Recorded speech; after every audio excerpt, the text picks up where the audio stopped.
High বন্ধুরা, বাবতোষ বড়ু official পেজে আপনাদেরকে সুস্বাগতম। আজকে আরেকটি নতুন ভিডিও নিয়ে চলে আসলাম। এটা সম্পূর্ণ ইলিশ মাছের উপর নির্ভরশীল। সাগরে প্রচুর মাছ ধরা পড়ছে। ইলিশ মাছগুলো এখানে বিক্রি করার উদ্দেশ্যে আনছে। জেলেদের জালে অনেক ইলিশ ধরা পড়ছে, সেগুলো বাজারে বিক্রি করার জন্য আনলো। কক্সবাজার মৎস্য অবতরণ কেন্দ্রের মাছগুলো নিয়ে আসছে, এরা বাছাই করতেছে। দেখেন অনেক প্রকার, ছোট বড় মাঝিলা। সাধারণত ব্যবসায়ীরা বাঁচতেছে কক্সবাজার মৎস্য অবতরণ কেন্দ্রে এই মাছগুলো বিক্রি করার উদ্দেশ্যে নিয়ে আসলে। তাই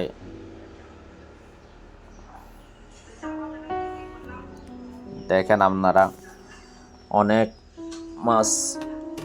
মাছের স্টোভ এগুলো বিক্রি করার উদ্দেশ্যে আনলো কক্সবাজার মৎস্য অবতরণ কেন্দ্র থেকে। আমি ভিডিওগুলো করলাম, আপনারাও দেখে অনেক ভালো লাগবে এই ভিডিওগুলো, কারণ এত মাছ সচরাচর দেখা যায় না। একমাত্র মৎস্য অবতরণ কেন্দ্রে গেলেই দেখা যায় এই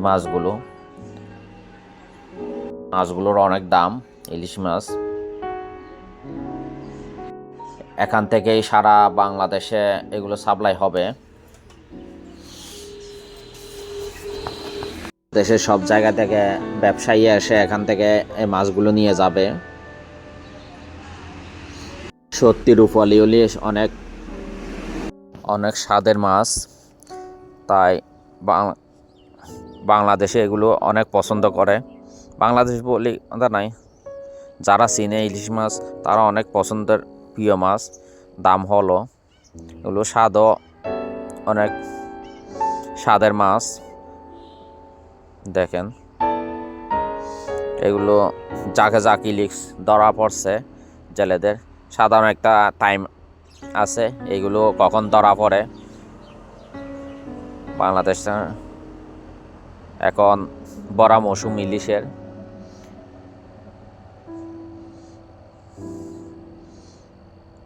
সারা বছর অপেক্ষায় থাকে জেলেরা এই টাইমে মাছগুলো ধরার জন্য,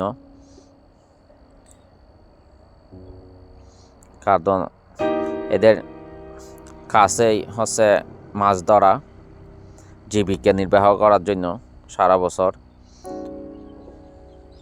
মাঝে মধ্যে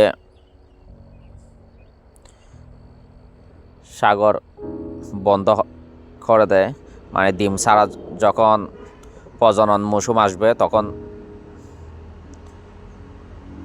বন্ধ করে দেয় প্রশাসনে। মাছ মারার উপর নিষেধাজ্ঞা দেয়, কারণ সে সময় প্রজনন মৌসুম ব্যতীত অন্য সময় মাছগুলো আহরণ করতে পারে। দেখেন অনেক মাছ, যেখানে যাবেন শুধু মাছ। অনেক মাছ স্টোভ করে রাখা হয়েছে বিক্রি করার উদ্দেশ্যে। এগুলো সব সাগর থেকে ধরে আনার পরে বোট থেকে এখানে আনা হচ্ছে। আমরা সাধারণত বোট বলি, আপনারা কি বলেন? কেউ কেউ নৌকা বলে, কেউ আমরা বোট বলি এগুলোকে। মানে যারা ছোট ট্রলার আছে মাছগুলো ধরে নিয়ে আসে, আমরা ছোট ট্রলারও বলি, ছোট বোটও বলি।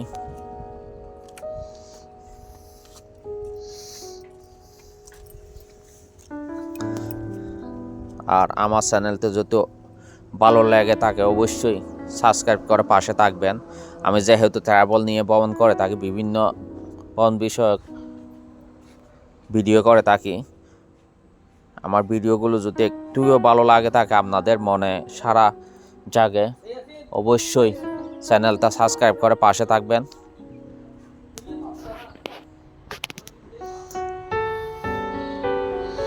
দেখেন অনেক ইলিশ, এরা বাঁচতেছে, ব্যবসায়ীরা বাঁচতেছে, ছোট বড় মাঝিলা যে যে সাইজ এক এক সাইজ অনুযায়ী এরা কিনে নেবে। সবগুলো একসাথে কিনে নেয় না, মানে আলাদা আলাদা সাইজ করার পরে তখন কিনে নেবে, ছোট বড় মাঝিলিয়া। এরা চিনে, কিন্তু আমরা তো চিনি না এগুলো।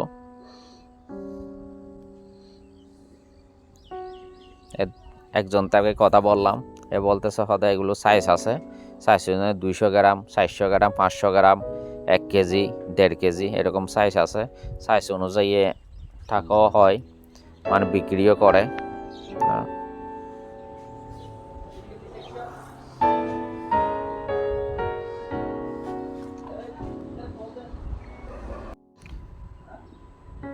এত ইলিশ আপনারা যদি দেখে থাকেন কোনো সময় কমেন্টের মাধ্যমে জানাবেন। সত্যি এত ইলিশ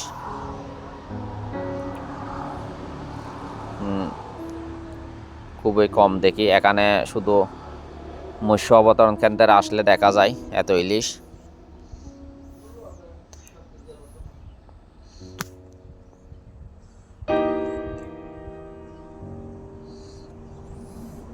ইলিশ মাছ সত্যি সরিষা বাটা দিয়ে রান্না করলে অনেক স্বাদের। যারা খান নাই কোনো সময় খেয়ে দেখবেন সরিষা বাটা দিয়ে ইলিশ, সারা জীবন মনে থাকবে ইলিশ মাছের স্বাদের কথা।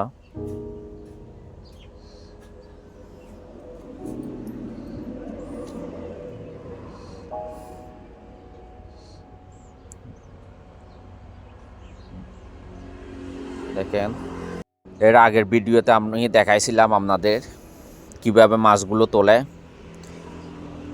আর কিভাবে ধরে। এতেও অনেক ভিডিও আছে আমার এখানে ইউটিউব বাবুতোষ বড় অফিসিয়াল পেজে।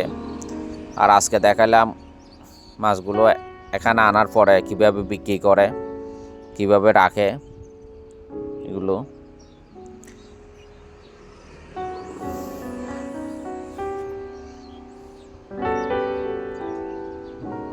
সত্যি এগুলো দেখলে খুবই আনন্দ লাগে, এতগুলো মাছ দেখলে।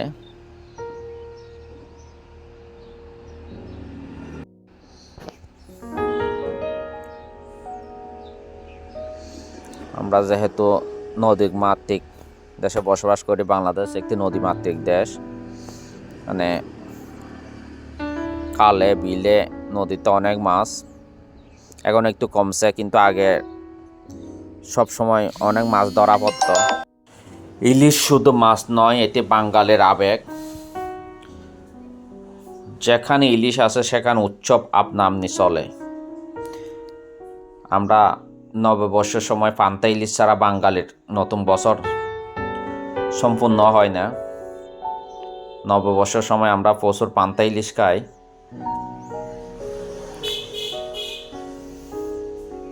ইলিশের গন্ধে বাঙালি চিনে ফেলা যায়। ভাতের সঙ্গে ইলিশ মাছের রাজকীয় বোস।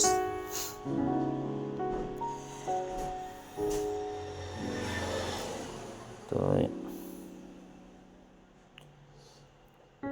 দেখেন, অনেক কোলাহলে ভরে গেছে ইলিশ মাছের বাজার। ইলিশ ছাড়াও আরও অন্যান্য অনেক প্রজাতির মাছ আছে, আপনাদের আরও অন্য ভিডিওতে দেখাবে এগুলো। আরও কী কী মাছ এখানে পাওয়া যায়, কী কী মাছ বিক্রি করে, আর কী কী মাছ জেলেরা সাগর থেকে আহরণ করে, সব আরেকটা ভিডিওতে দেখাবো। এই ভিডিওটা কেমন হয়েছে আপনারা কমেন্টের মাধ্যমে জানাবেন। আর ইলিশ মাছকে কে কে ভালোবাসেন, ইলিশ মাছ খেতে কে কে পছন্দ করেন, অবশ্যই ভিডিওর মাধ্যমে জানিয়ে যাবেন। আর কোনো সময় এত ইলিশ দেখছেন কি না একটু জানাবেন। দেখেন ওইটা মাছ বিক্রি করতেছে সবাই। ওকে, ধন্যবাদ।